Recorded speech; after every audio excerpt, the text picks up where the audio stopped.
We're back. I think I'm literally recording this an hour after our last video with Derek, I don't even know. In Canalave City, another theme that I love. If you guys can't tell, I just love the soundtrack of this entire game. Like, it's actually so good. It's nostalgic, but, like, it's also actually good. And haters will say it's not, but it is. As you can see, we've got a particular duo that is back. I mean, really a trio. These three are so crazy.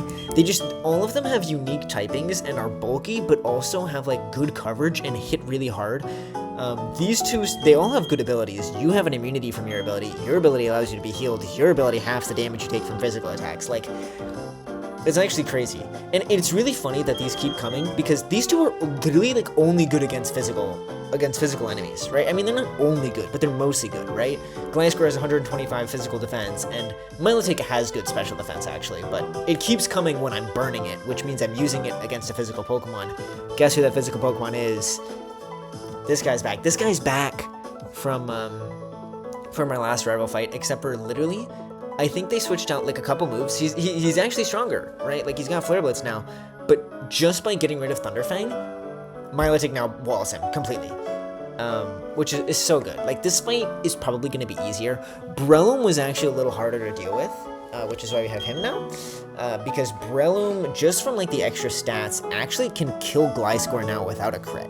So I can't just use Gliscor as easily, but we're still going to use Gliscor. You'll just have to wait and see. That one is probably the riskiest strategy. Snorlax is a little scary. I'll actually show you guys the team. Like, these two I'm not worried about. Snorlax is a little scary, Breloom's a little scary, and these two I'm really not that worried about. And we literally have another Empoleon. Like, this is basically Entei from the last fight. It's crazy. Wait. The last fight had a Staraptor and had an Empoleon. This fight has a Staraptor and an Empoleon. I really did think about using the same answer. Like, we are basically using the same Empoleon answer. It's actually just really funny, though, because the last one basically was, like, a very similar set, except for it had Ice Beam. So I was like, okay, I'll use Rotom Wash. And then it got rid of it, and I was like, oh, I can't use Rotom Wash, but guess what? I can use Rotom Mow. Staraptor, we've got a little bit of a different answer that's just easier, because Staraptor technically was one of the riskier Pokemon in the last fight. And with the King's Rock, I think was actually much scarier last fight than this one. This one's got a Choice Band. But that also means we can just outspeed and kill it, because it's also the lead. So, I won't delay you guys any longer.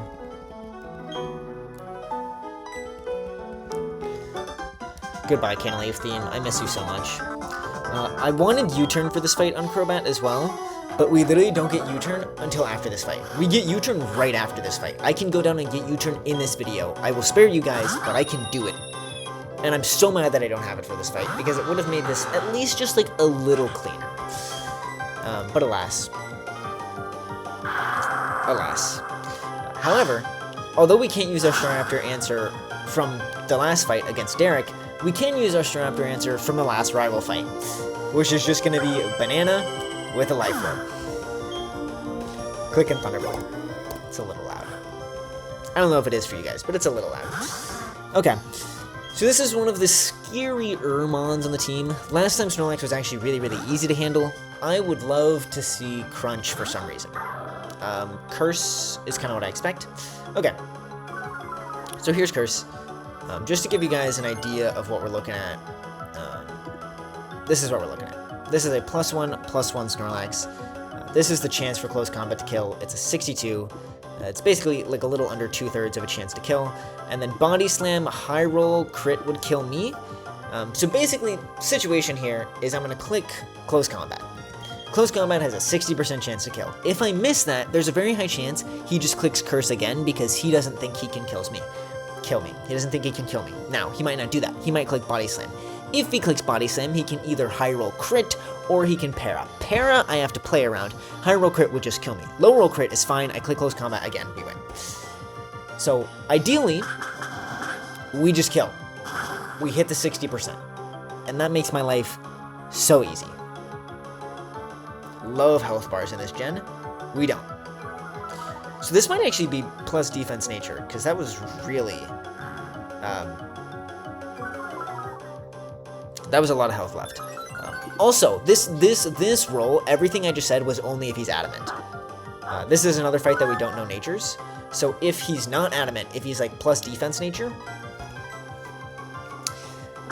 or if he's plus speed, or plus special defense, or whatever, then close combat crit would not have killed me. Para still would have been a problem. But clearly, we're fine. Here's Arcanine.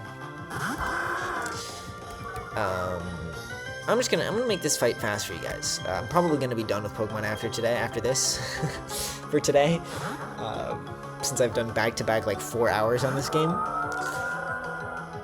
There's the CC. That's actually so good. Surf kills you now. Watch how little this does.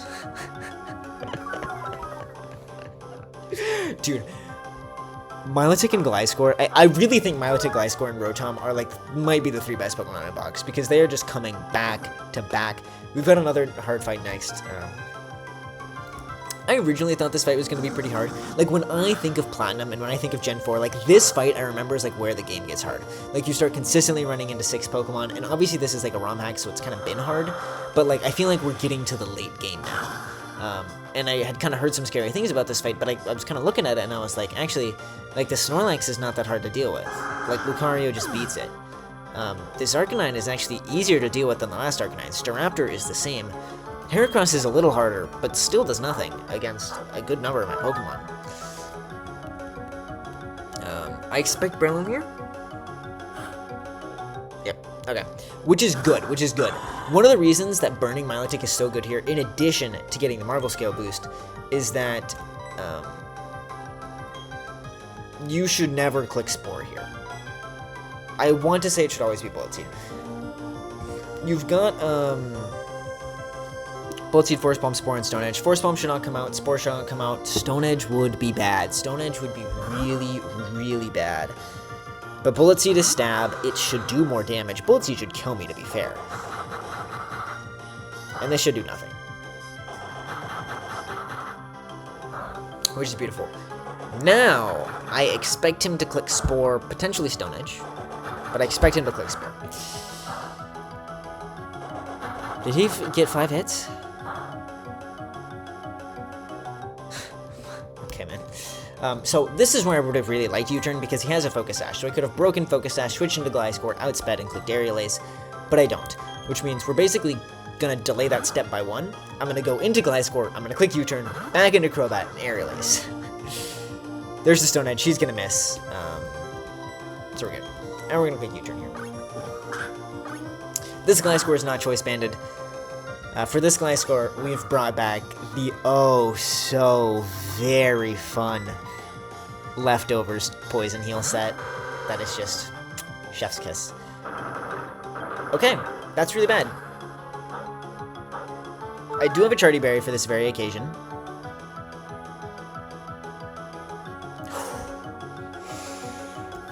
Crit would have killed me there. If for some reason, him clicking Stone Edge there, crit and killed me, I would have been so mad. Because there's nothing I could have done, right? Like, if I had U-turn, I could have avoided that. If I didn't have to switch into Crobat on the Bullet Seed, I could have run Focus Sash, but I had to, Charty Berry was the only way, like, I could play safely around that. That was actually very, very risky then. I thought he would have clicked Bullet Seed, because a 5-hit Bullet Seed would have killed my Gliscor there. It was like, a 5-hit Bullet Seed had like a 20% chance of killing my Gliscor there. But if any one of those Bullet Seeds had crit, or if they'd all high rolled, he would have killed. What's my answer for this? Sorry, dude, I'm so not locked in. That was terrifying. But the rest of this fight's, like, the rest of the fight from this point should just be free. Oh wait, you have Surf? I thought you had Hydro Pump. Oh, we're so free, dude. We're so free. Wait, this Empoleon is so much worse than the last one. Literally the same situation, by the way. I'm Spexed, it has like a 90% chance to kill. I might miss it, but even if I miss it, nothing he has is gonna kill me, brother. Like, I really hope people watch these videos back to back because I'm playing them back to back, and it's like, these fights are so similar.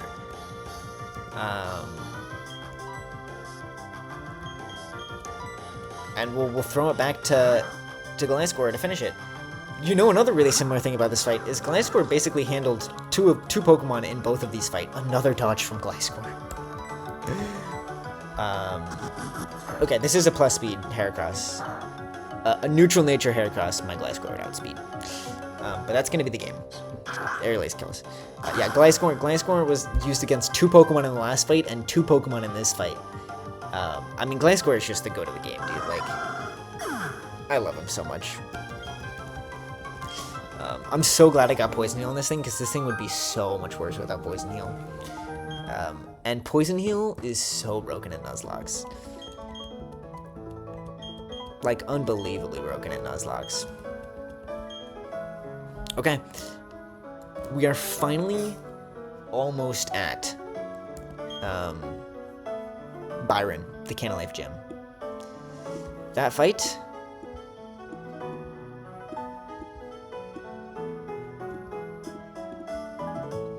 pretty easy. That might have been one of my best E's yet. But yeah, not too bad. That Stone Edge on Crobat was so scary because Stone Edge is a high crit rate move. Like, as soon as I saw that he landed it, because like I knew Stone Edge was a possibility, but I was like, in theory, he should click Bullet Seed because it could kill me. If he doesn't, right, it's already unlikely. It would be really random for him to click Stone Edge. Then he would have to land Stone Edge, and then he would have to crit Stone Edge. He did the first 2. And if he'd crit, because Stone Edge is a 1 in 8. So like, as soon as I saw that he clicked Stone Edge and landed it, I had a 1 in 8. I had an over 10% chance to lose the Deathless run right there. I think at this point, I would probably still keep going and just treat it like a normal Nuzlocke if I had a death, because I don't have the time to restart a whole run. But I'm so glad we did not lose Crobat there. And so glad we can keep the Deathless run alive. These rival battles are unnecessarily scary. I do think this one was easier than the last time because my plan was a little more solid, right? The game actually worked as it was intended and Outrage didn't mess up. Nobody had Outrage in this fight, but you get the idea. And I mean, we got a couple, lucky a couple places, unlucky a couple others. But that was pretty easy. That was pretty quick. Pretty easy.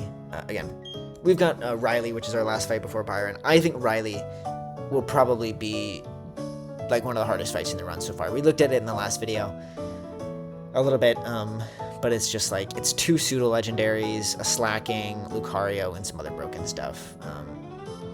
It's gonna be tough. It's gonna be really tough. And I keep saying these fights are gonna be tough, and then like I blitz through them, but you guys have to understand like how many things like happen every single turn and how much time I have to spend planning these fights. Like Derek was a fast fight, and that was hard. But yeah. So Riley will be the next one, but it'll at least probably be tomorrow or the day after when I do that one. So, hope you guys enjoyed this one. Gliscor, Rotom, and Milotic on top. I really want to bring those 3 Pokemon to the Elite Four, but we'll see what happens. And I'll see you guys for Riley. Banger, by the way.